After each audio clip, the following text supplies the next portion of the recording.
Você acha que toma suas próprias decisões? É fácil manipular você?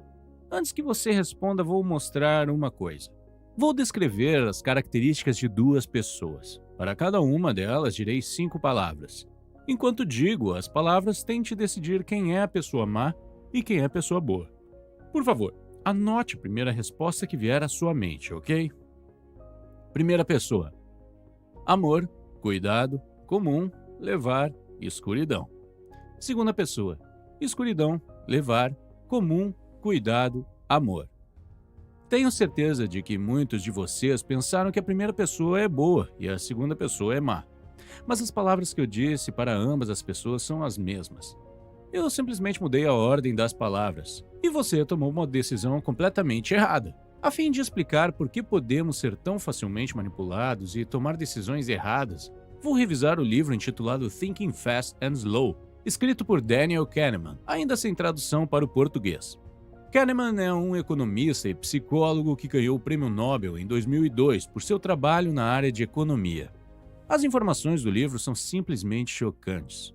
O custo de não ter acesso a essas informações é muito alto, independentemente da sua profissão. Ler esse livro pode evitar que você tome decisões erradas e perca muito dinheiro. O autor inicia o livro apresentando os conceitos de Sistema 1 e Sistema 2. Para simplificar, vamos pensar que é como se existissem duas pessoas em seu cérebro. A primeira pessoa é chamada de Sistema 1 e a segunda pessoa é chamada de Sistema 2. O Sistema 1 funciona automaticamente, intuitivamente e involuntariamente, sem nenhum esforço. Imagine o Sistema 1 como seu colega de escola que sempre fala muito alto, não pensa antes de falar. Sabe muito pouco, mas se apressa em responder a todas as perguntas. Em contraste, o Sistema 2 é muito lento. Ele requer foco, processamento, análise e ações deliberadas. E o Sistema 2 é como aquele seu outro colega de escola, que fica sentado no canto silenciosamente, não é muito sociável, geralmente não fala muito, mas é muito inteligente. Do ponto de vista evolutivo, ambos os sistemas são importantes. Por exemplo, se não tivéssemos o Sistema 1, não fugiríamos automaticamente quando víssemos um urso. E se não tivéssemos o Sistema 2, não seríamos capazes de focar e resolver problemas complexos. Cada sistema tem seu próprio lugar, mas o problema acontece quando aplicamos o sistema errado. Na maioria das vezes, é o Sistema 1 que sempre corre na frente do Sistema 2 e nos leva a tomar decisões erradas. Isso ocorre principalmente porque o Sistema 2 é muito lento e não quer acordar e trabalhar. Depois de apresentar o Sistema 1 e o Sistema 2, o autor fala sobre diferentes tendências que causam contradição entre esses dois sistemas. Uma das tendências sobre as quais Kahneman fala se chama pré-ativação. Pré-ativação, ou priming, significa simplesmente que ser exposto a algo afeta seu comportamento e sua decisão sobre o que vier em seguida. A pequena experiência que fizemos no início desse vídeo é um exemplo perfeito. A primeira palavra dita preparou da forma como você pensaria e tomaria sua decisão. Quando você ouviu a primeira palavra para a primeira pessoa, amor, você teve 90% de certeza de que essa era a boa pessoa. E após a segunda e a terceira palavra, você já estava 100% certo e tomou sua decisão final. As palavras 4 e 5 quase não tiveram impacto em sua decisão final. A mesma coisa aconteceu com a segunda pessoa. Há uma famosa experiência com vinho, na qual, alguns dias, o restaurante tocava música francesa e as pessoas compravam mais vinho francês, enquanto nos outros dias eles tocavam música alemã e as pessoas compravam mais vinho alemão. A simples mudança da música mudou completamente o comportamento de compra das pessoas. Agora vamos ver como podemos usar a pré-ativação para nosso benefício na vida diária. Por exemplo, quando você acorda e olha ao redor em seu quarto, você vê coisas que te fazem se sentir bem e feliz? Se não, isso afetará todo o seu dia. Depois de acordar, se você usar 2 minutinhos do seu tempo para mostrar gratidão pelas coisas que já possui, como sua família, sua saúde e seus amigos, isso pode mudar sua atitude e a forma como você lida com os problemas. Quando você for para uma entrevista ou quando conhecer alguém importante, preste muita atenção em como você diz oi, no seu aperto de mão e na sua aparência. Como você viu no exemplo acima, as primeiras 1 ou 2 coisas são o suficiente para tomarmos uma decisão final. Se você tem um site e está vendendo algo, estude quais são as 2 primeiras coisas que seus clientes veem e qual impacto tem no que eles sentem. Para mostrar o poder da pré-ativação, vou dar um exemplo de minha própria experiência. Quando estava comprando um apartamento, não utilizei nenhum corretor de imóveis ou qualquer outro serviço externo para avaliação dos apartamentos. Por isso eu sabia que os proprietários poderiam facilmente esconder os problemas dos imóveis de mim. Então decidi aplicar o princípio da pré-ativação para fazer os proprietários agirem de forma honesta e moral. No início de cada conversa com um deles, eu dizia: "Muito obrigado pelo seu tempo. Espero que possamos chegar a um acordo justo. A qualquer momento, se você sentir que eu estou sendo injusto ou dizendo algo que não é correto, por favor, me avise e nós discutiremos novamente. Eu só quero um acordo justo e ético para nós dois." Podem parecer frases simples, mas tiveram um grande impacto no comportamento dos proprietários. Sempre que começava a conversa assim, eles eram muito cuidadosos com o que me diziam durante todo o tempo. Eu podia ver que eles estavam se esforçando para não mentir. Em alguns casos, eles até me contaram sobre os problemas que poderiam acontecer após 5 anos. 2 dos proprietários, inclusive, me recomendaram abertamente que eu não comprasse seus apartamentos, porque pensavam que, com base na minha situação, não seria um bom negócio para mim. A reativação também pode ser negativa. Por exemplo, quando você constantemente critica a si mesmo e diz: "Você não é bom o suficiente, você não pode fazer isso." Você está se pré-ativando para o fracasso. Você pode não perceber, mas palavras se transformam em comportamento muito rapidamente. A pré-ativação funciona em um nível subconsciente e você não consegue ver completamente seus efeitos. Por exemplo, a pesquisa mostra que pedir às pessoas simplesmente que leiam palavras associadas a um comportamento indelicado subsequente as influencia a se comportar de maneira rude e interromper outras pessoas enquanto falam. Agora pense por um momento. Se apenas ler palavras indelicadas influencia o seu comportamento, você consegue imaginar como os pensamentos negativos te afetam? Pensamentos são muito mais poderosos do que palavras lidas aleatoriamente, porque envolvem imaginação e emoções. Agora vamos falar sobre o viés da aversão à perda. Imagine que eu chego a você e lhe convido para jogar um jogo de cara ou coroa, no qual, se você ganhar, eu lhe darei $10.000, mas se você perder, você me dará $10.000. Você tem 50% de chance de ganhar e 50% de chance de perder. Você jogaria este jogo? Tenho certeza que sua resposta será não, mesmo que a quantidade de dinheiro que você vai ganhar e perder seja igual. Eu teria que oferecer uma recompensa muito maior para que você aceitasse jogar esse tipo de jogo. O espaço para emoções negativas em nosso cérebro é 3 vezes maior do que o espaço para emoções positivas. Os sentimentos negativos decorrentes da perda são muito mais fortes do que os positivos decorrentes da vitória. Resumindo ainda mais, simplesmente odiamos perder. E isso cria um viés de aversão à perda. Vamos ver como podemos usar esse conhecimento a nosso favor. Por exemplo, se você está tentando convencer alguém a fazer algo, não fale apenas sobre os ganhos que a pessoa terá. Conte também sobre as perdas que eles enfrentarão. A aversão à perda pode ser muito perigosa e nos limitar e impedir de agir, especialmente quando se trata de colocar uma nova ideia em prática ou abrir um novo negócio. Quando pensamos nos riscos que enfrentaremos, ficamos paralisados. Uma maneira de reduzir os efeitos da aversão à perda é olhar para os benefícios de longo prazo, em vez de focar no curto prazo e seus problemas. Custo irrecuperável. Custo irrecuperável é qualquer custo que já foi pago e não pode ser recuperado. Por exemplo, digamos que você compre ingressos para um show. No dia do evento, você pega um resfriado. Mesmo doente, você decide ir ao show porque senão terá perdido seu dinheiro. Exatamente a mesma coisa acontece com o nosso negócio ou projeto.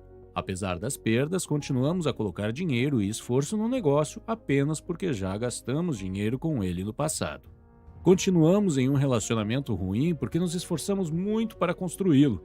Pela lógica, o que você investiu até este ponto não tem correlação com o futuro sucesso ou fracasso de seu negócio ou relacionamento. Neste momento, pode ser que você pense que é uma pessoa lógica e seus gostos anteriores não afetam suas decisões futuras. Se for esse o caso, por que você ainda guarda todas as roupas que não usa? Elas ocupam muito espaço em seu guarda-roupa, mas você não quer jogá-las fora porque pagou um bom dinheiro por elas. Por que você não joga fora os móveis antigos que ocupam um grande espaço no seu quarto? Eles têm algum valor ou é só porque você pagou por eles no passado? Por que você não joga fora os doces que comprou, mesmo que agora esteja de dieta? Para tomar todas essas decisões, precisamos que o sistema 2 funcione, mas infelizmente ele é muito preguiçoso. Efeito do enquadramento. Digamos que você estava se sentindo mal e foi ao médico. Depois de te examinar, o médico diz que há 10% de chance de você morrer. Então, você vai a outro médico e este diz que há 90% de chance de você viver. Do ponto de vista estatístico, os dois médicos disseram a você absolutamente a mesma coisa, mas você se sentiria muito pior ao ouvir que tinha 10% de chance de morrer. Isso é chamado de enquadramento. Kahneman diz que as escolhas que fazemos são fortemente influenciadas pela maneira como nos são apresentadas. Diferentes palavras, configurações e situações terão um efeito poderoso em como tomamos decisões. Funciona como uma moldura física em um quadro. Se você colocar a pintura em uma moldura vermelha, ela realçará o vermelho da pintura. Colocar a mesma pintura em uma moldura azul, realça o azul. Efeito halo. Pessoas atraentes são percebidas como mais inteligentes, engraçadas e agradáveis do que pessoas menos atraentes. Se duas mulheres cometerem exatamente o mesmo crime, tendemos a dar uma punição mais leve para a mais atraente. Não faz absolutamente nenhum sentido, mas nosso sistema 1 é influenciado pela aparência física e outras características irrelevantes que nada têm a ver com a decisão que estamos tomando. Por exemplo, se um empregador considera o candidato atraente ou simpático, é mais provável que também classifique o indivíduo como inteligente, competente e qualificado.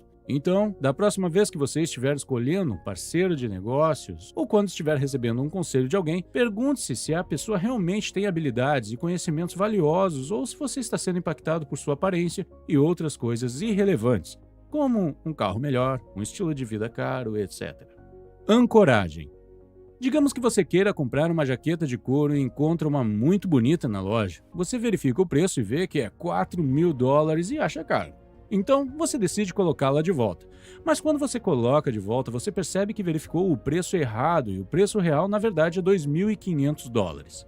De repente, a jaqueta vai parecer mais barata para você, por causa do preço inicial que você viu, mesmo que tenha sido um preço errado. Isso é chamado de ancoragem. Os humanos tendem a confiar muito na primeira informação que ouvem ou veem, e então fazem julgamentos baseados em informações prévias. Essa é uma das razões pelas quais as concessionárias de automóveis colocam seus modelos mais caros na frente da sala de exposição, de modo que, quando você passar por eles e vir outros carros de preço normal, eles pareçam mais baratos para você. Novamente, logicamente falando, números anteriores ou coisas que vemos não devem influenciar nossas decisões, mas influenciam muito. Uma forma de se proteger contra a ancoragem é ter um limite em sua mente antes de começar. Por exemplo, se você for às compras, estabeleça uma quantia mental de quanto estaria disposto a pagar e só então verifique o preço.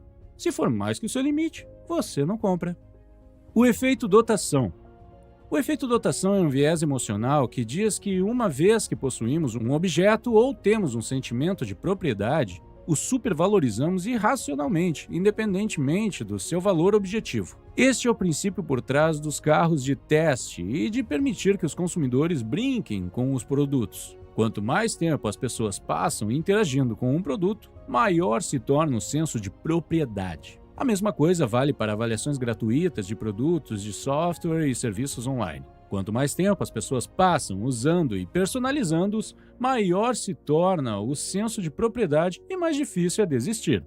O efeito de dotação é uma das razões pelas quais gostamos dos móveis da IKEA. Quando compramos um móvel da IKEA, gastamos tempo para montá-lo. De repente, ele se torna algo que criamos e, por isso, os amamos ainda mais. O efeito da dotação influencia muito nossas decisões. Portanto, sempre pergunte a si mesmo se as coisas que você valoriza valem a pena, ou se você as valoriza porque são suas. A sua mobília IKEA antiga que está à venda vale o preço que você está pedindo ou você está sendo influenciado pelo efeito de dotação? A ideia que você está defendendo a sua equipe é realmente boa ou você está apoiando porque veio de você? Viés de confirmação. 3 anos atrás, eu estava negociando em uma plataforma de trading e, depois de vários dias, li em algum lugar que a tal plataforma era uma fraude. Em um pulo, fui até o computador e pesquisei. A empresa tal é uma fraude? E adivinha? Eu encontrei um monte de gente dizendo que era. Então entrei em pânico e retirei todo o meu dinheiro de lá. Até perdi muito dinheiro porque abandonei minhas posições cedo demais. Depois de vários dias, enquanto pesquisava outras plataformas de trading, percebi que existem muitos comentários ruins semelhantes sobre a maioria dessas empresas. Passei a achar os comentários suspeitos, porque seria improvável que todas elas fossem ruins. Mais tarde, soube que a empresa não era uma fraude. Eu apenas pesquisei uma pergunta tendenciosa no Google e li comentários ruins que sustentavam minhas suspeitas e crenças. Em psicologia, esse tipo de comportamento é chamado de viés de confirmação. Viés de confirmação é a tendência de buscar encontrar evidências que sustentam nossas opiniões e crenças e ignorar o resto. Nós, humanos, interpretamos todas as novas informações de uma forma que nossas crenças e conclusões anteriores permaneçam intactas. Esquecemos que a moeda tem dois lados e focamos apenas no lado que apoia nossas crenças. Se você quiser acreditar em algo, encontrará evidências para apoiá-lo. Você pode até encontrar vídeos dizendo que a Terra é plana, se você acreditar na teoria da Terra plana. O viés de confirmação afeta a todos nós e está em todos os lugares. Por exemplo, as pessoas geralmente preferem passar mais tempo vendo informações que apoiam seu ponto de vista político, enquanto negligenciam o resto das informações que contradizem seu ponto de vista. O viés de confirmação pode fazer com que médicos busquem novas informações de forma a confirmar seus diagnósticos iniciais, enquanto ignoram os sinais que podem provar que seus diagnósticos estão errados. É muito difícil combater o viés de confirmação. No entanto, podemos reduzir os perigos, seguindo estes 3 passos. Primeiro, aceite que ele existe. Para resolver um problema, primeiro você precisa aceitar que tem um problema. Em segundo lugar, sempre busque conselhos contrários. Geralmente é doloroso ouvir alguém que tem uma visão oposta, mas pode ajudá-lo a ver os sinais de alerta. Talvez sua grande ideia de negócio seja realmente uma droga, mas você quer tanto que ela dê certo que só vê os sinais positivos. Ignora a falta de demanda e segue em frente sem validar a ideia e testá-la adequadamente. Terceiro, não faça perguntas de confirmação como eu fiz no exemplo da minha plataforma de negociação. Em vez disso, tente fazer perguntas mais neutras.